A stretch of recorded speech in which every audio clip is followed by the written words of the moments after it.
Masechet Gittin, résumé du Daf Lamed Vav. La Gemara reprend ce qu'on a vu dans la Mishnah. Les témoins doivent signer sur le get Mipnei Tikkun Haolam. C'est-à-dire, c'est une takana qui a été faite pour la réparation du monde, qu'il n'y ait pas de problème. Bon, donc, les témoins doivent signer sur le get. Demande la Gemara, mais les signatures des témoins sur le shtar, on apprend ça des psukim, c'est pas une takana des chachamim. Répond la Gemara de réponse. Première réponse, selon Rabbi Elazar qui a dit que les témoins qui font le divorce ne sont pas ceux qui ont signé sur le get, Minatora, mais ceux qui ont vu le divorce, ceux qui ont vu le get passer du mari à la femme. Donc ici, il a fallu une takana de chachamim qu'ils doivent aussi signer, de manière à ce que la femme puisse facilement se remarier en montrant les signatures sans devoir rechercher les témoins qui ne sont pas forcément encore ici. Deuxième réponse, on pourrait dire même selon Rabbi Meir, qui a dit que les signatures sont importantes Minatora, mais Minatora, c'est pas la peine d'écrire le nom du témoin dans la signature. Il peut écrire « Je suis témoin », point, sans dire son nom. Et comme ça complique la vie, parce qu'après, pour reconnaître la signature, il faut retrouver un autre shtar qui a la même écriture. Donc un autre shtar avec une signature de la même écriture sans savoir de qui il s'agit, qui était l'autre shtar reconnu par le Beddin. Et c'est pas évident. Donc c'est pour ça que les Chachamim ont institué d'écrire, le témoin doit écrire son nom de manière à ce qu'on puisse plus facilement repérer la signature. La Gemara dit, mais pourtant on a vu que les Chachamim, du temps de la Gemara, ils signaient pas leur nom. Ils signaient avec des signes. Chacun il avait son signe. Un il faisait un poisson, l'autre il faisait une branche de palmier, et ainsi de suite. Répond la Gemara, puisque c'était des Chachamim, donc leur signature était connue. C'était connu de tout le monde. Tout le monde connaissait leur signature, c'est pour ça qu'ils pouvaient se permettre de le faire. La Gemara maintenant reprend le problème du Pousboul. Donc, il a institué le Pousboul qui fait qu'un homme puisse encaisser ses dettes même après la Shemitah. Demande la Gemara, comment est-ce possible de faire un Pousboul alors que la Torah a dit de lâcher les dettes? Il vient, et il dit non, on peut réclamer les dettes après la Shemitah. Elle répond la Gemara, deux réponses. Soit il s'agit du temps que la Shemitah n'est que Midei Rabbanan.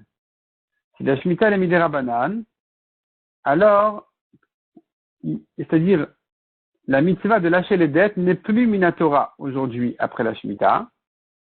Ce ne sont que les Chachamim qui l'ont institué. Et venu Hillel et a dit, non, c'est pas bien, il faut faire un pousboul pour qu'il puisse lui récupérer son argent après la Shemitah. Et comment les Chachamim ont pu instituer cette mitzvah-là de Shemitah qui veut dire de lâcher les dettes, pourtant, il se trouve que l'emprunteur, c'est un voleur, il rend pas sa dette, alors que Minatora, il devrait la rendre, viennent les Chachamim et lui disent, non, tu peux voler, tu gardes l'argent. Comment ça marche? Et répond la Gemara, les Chachamim peuvent instituer des mitzvot, Beshef Valtaase. Les Chachamim peuvent dire des choses même contre la Torah du moment que tu n'es pas actif. Si tu es passif, ça peut passer. Rava dit, deuxième réponse de la Gemara, les Chachamim de toute façon ont le pouvoir de faire passer de l'argent de l'un à l'autre. Ce qu'on appelle Esker Bedin Esker. Donc ils peuvent, même contre une mitzvah de la Torah de lâcher les dettes, ils peuvent instituer un pousboul qui rend les dettes au prêteur, ou inversement, même si tu me dis qu'aujourd'hui il n'y a pas cette mitzvah de lâcher les dettes, les Chachamim peuvent venir et dire aux gens de lâcher leurs dettes. Donc la Gemara apprend ça de Psukim, ce principe-là de Esker Bedin Esker, qui donne le pouvoir à un Bedin d'abandonner les biens de qui ils veulent et de les faire passer à qui ils veulent. La Gemara pose une nouvelle question. Quand il a institué le pousboul, est-ce qu'il a institué pour sa génération à lui-même uniquement ou même aux générations à venir? Quelle est la différence entre eux, pratique? C'est s'il a institué que pour sa génération, alors on doit l'annuler. On arrête avec ce pousboul. Si par contre il a institué pour toutes les générations à venir, alors on ne peut pas l'annuler. On n'a pas le pouvoir d'annuler une takana de Hillel. Un Bedin ne peut annuler la takana d'un autre Bedin que s'il est plus grand que le premier, en sagesse, en chorma et en nombre. Donc c'est pas possible aujourd'hui d'annuler la takana du Bedin de Hillel. La Gemara ramène quelques preuves.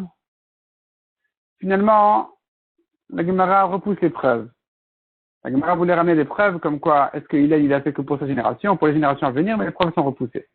La Gemara continue et dit, Shmuel donc a dit, le pousboul, c'est une insolence de la part des juges. Alors qu'il aurait fallu lâcher les dettes, de venir et dire de les encaisser après la Shemitah, c'est une insolence. Si seulement je pouvais je l'aurais annulé. Rav Nachman a dit non, moi au contraire, je l'aurais renforcé, le pouce-boule. J'aurais dit que même celui qui n'a pas fait le pouce-boule, c'est automatique, ça se fait automatiquement. La Gemara ramène au passage une dracha de Oula qui compare la faute du veau d'or à une kala qui a trompé son mari au mariage, au sein du mariage. Puisqu'ils étaient encore à Arsina, juste après Matan Torah, et qu'ils sont allés chercher ailleurs, ils ont commencé à chercher le veau d'or ou quoi. C'est comparé donc à une kala insolente qui, au sein du mariage, elle est allée chercher quelqu'un d'autre que son mari. La Gemara dit, sur ça dit le pasouk, Ad she'amelech b'msibon irdi natan recho. Alors que le roi était encore à son mariage, ma rose a donné son odeur. Ça veut dire elle a lâché, perdu son odeur. La Gemara dit, ce pasouk là, il s'exprime quand même avec affection pour le clan Israël, parce que le pasouk ne dit pas que la rose a donné une mauvaise odeur. Il dit simplement, la rose a lâché son odeur. La Gemara termine par encore une braïta qui dit, les offensés, les gens qui sont attaqués et qui n'offensent pas, qui ne se vengent pas, ceux qui entendent qu'on les insulte et qui ne répondent pas, ceux qui font par l'amour d'Hachem et qui se réjouissent des souffrances, sur eux dit le pasouk de Havav ketet Hashemesh bigvurato. Sur eux dit le pasouk, les tzadikim qui aiment Hachem ressemblent au soleil qui sort à midi avec sa toute puissance. Ces gens-là, ils sont puissants et lumineux comme le soleil qui éclaire le monde, bigvurato, dans sa toute puissance.